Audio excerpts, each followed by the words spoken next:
Like and subscribe to Desi Engine. Click the bell button to receive the latest video. Welcome back. ఈరోజు మనం నెంబర్స్ని తెలుగులో ఎలా రాయాలో నేర్చుకుందాం.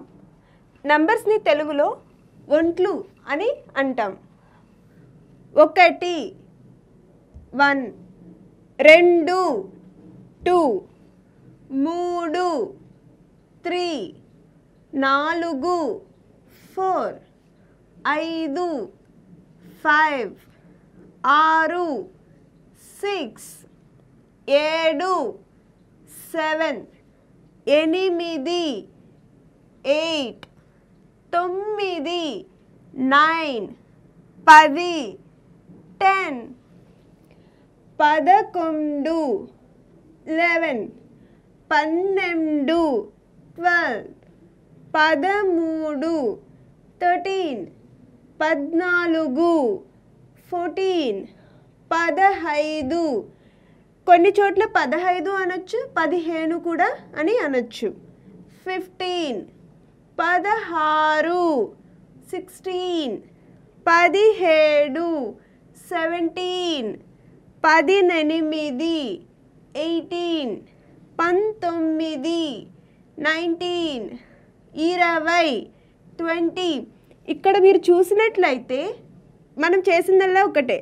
ఈ 3 4 5 6 ముందు 10 అనే పదాన్ని కలిపాం. 10ని 3తో కలిపినప్పుడు 13, 10ని 4తో కలిపినప్పుడు 14, 10ని 6తో కలిపినప్పుడు 16.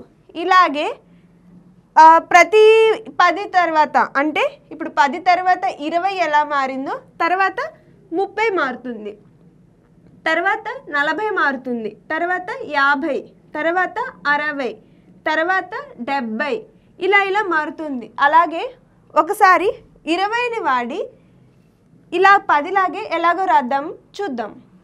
20కి 1 జత చేరిస్తే 21 మీన్స్ 21.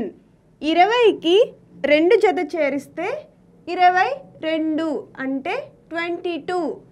అలాగే ప్రతిదీ 20ని 3 చేత 4 చేత 5 చేత 6 చేత కలపడమే. సో మన నెంబర్స్ని 100 వరకు తెలుగులో రాయాలి అని అంటే 20 వరకు నేర్చుకొని తర్వాత 30 ఎలాగ రాయాలో నేర్చుకొని 40 ఎలాగ రాయాలో నేర్చుకొని 50 ఎలాగ రాయించుకొని 60 ఎలాగ రాయాలో నేర్చుకొని 70 ఎలాగ రాయాలో నేర్చుకుంటే 80 90 100 ఇక్కడ వరకే నేర్చుకుంటే వీటితో కలిపి చదివితే 100 వరకు నెంబర్స్ మనకి 5 నిమిషాల్లో వచ్చేస్తాయి.